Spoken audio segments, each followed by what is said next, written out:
mabait na bata yan. First impression Oo, mabait. Kala mo walang walang kalokohan sa katawan. Akala ko dati, siya, yung super studios na, ayun. Tahimik lang. Si Janie. Parang miss friendship dati kasi parang ang bait-bait niya tapos lahat kinakaibigan niya. Sobrang hot na talaga. Good naman. Mukhang siya. Mukhang liberated. Ito yung mga panahon na nene days. Talagang ang bata ng itsura ni Janie noon. Ang laki. May transition na nangyari. Ano ba yung word? Good girl. Sino super good girl? Kasi,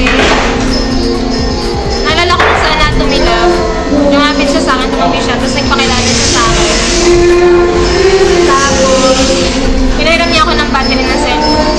Kasi lobot na ako. Hindi ko siya masyado napansin dati kasi maliit siya. Maliit. Tapos, first impression ko kay Jay. Mahimhim. FC! Feeling close.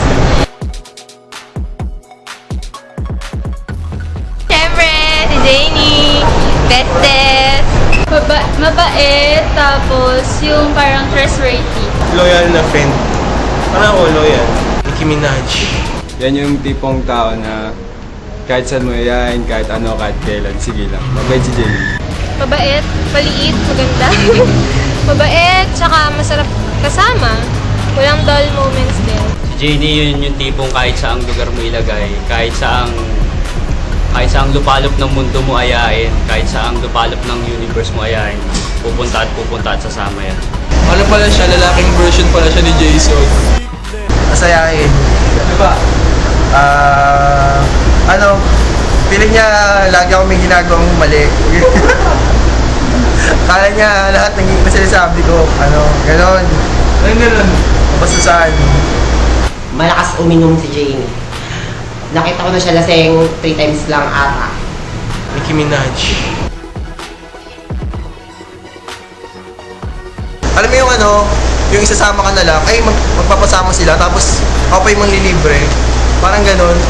Diba? Yung sa vegan, yung binigyan namin siya ng cupcake lang para sa cake. Ayun, kahit ganun lang, na-appreciate niya pa din. Pag kailangan ko siya, lagi siyang nandyan. Tapos, lagi niya ako sinasamahan. Tapos kay Jane, hindi ko makakalimutan, sabi niya kay Kuya Guard, "Uy Kuya, may boyfriend na ako, mahal na mahal ko yun." Ayun, nagaganon ka pala, Jamie. Yung kumakanta kami sa Loris, tapos parang heartbroken siya dun sa boyfriend niya.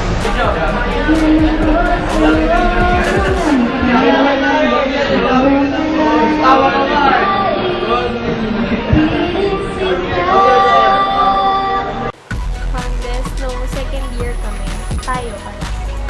Second year, habang nagkaklase si Sir Kalubay, nakipicture kami. Minsan pinagtitripan namin si Brian, tsaka si Okay. Ayun. Si Janie, isa lang, yung nag-shoot kami ng music video. Forehead to forehead kami. Sabi niya, bumulong siya bigla. May na-miss ako. Hindi ko alam kung baka katukayo ko yung na-miss niya. Pakakala ko ba. Sinukaan niya ako sa Robinsons Manila nung lasing siya dahil sa tequila. Walang hiya kang babae kay. Napataksi ako ng 100. Kaya siya pinun. Everyday, fondest moment.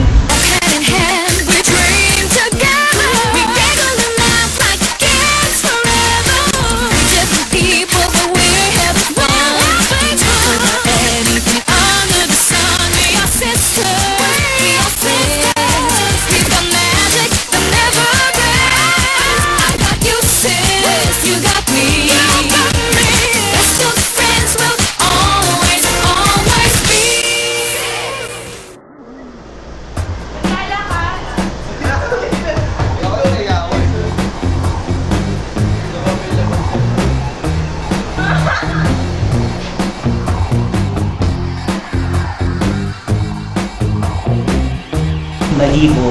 Parang makakasundo ko kasi mukha rin siya manyak. Si Jason una parang amo yung ni Leo kasi lagi nakasunod siya kay Leo dati. Tapos ayun, nagmamagic. Inisip ko dati si Jason, barumbado, bully. Akala ko siya, Yun. Mabait. Hindi ko siya masyado... Hindi ko rin siya masyado nakikita, pero parang loko-loko. Loko-loko si Jason. Magaling mag-magic. Yun lang, nag-magic sa akin nun eh. Paano sa First team, may dalang tinidor. Magkakatabi ako nun. Ako nasa dulo, tapos si Leo, tapos si Jason. Tapos nakikita ko na yung tinidor, tapos nakagano siya ng higa talaga sa upuan. Mukhang tamad. Tama yata yun. Tamad. Watermelon! What you see is what you get. Totoo yung hinala ko sa kanya na mahilig siya. Alam niyo na yung kung saan siya mahilig. Wala eh, bad luck talaga eh. Yun lang talaga. Mael? Joke. Joke lang. Parehas din, malibo. Hindi ka iiwan sa mga tight spots. Tamad pa din, pero okay naman. Kasi kung wala siya, walang camera. Mabait si Jason. Sarap din kasama kasi nanlilibre. Basta masahe. Pero, wala naman akong masasabing negative. Mabait. Kaso laging walang time.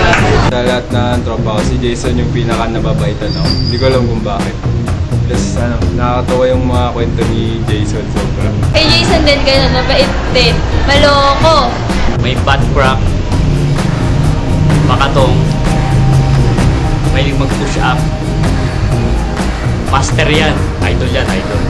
Imba yan. Sinasabay. Yung longganisa niya. Yung longganisa.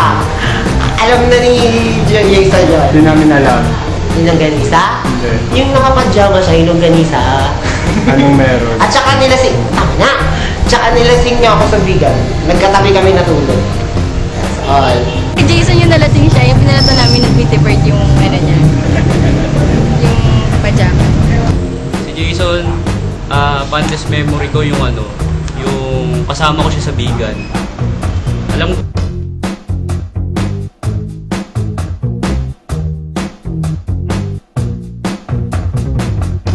Yung pagpapatawa niya, napawalang kwenta. Ano ba? Yung nanood kami ng porn sa bahay nila, nung summer. Nanood tayo ng porn lahat. Kay Jason, pandas memory ko kay Jason yung vegan.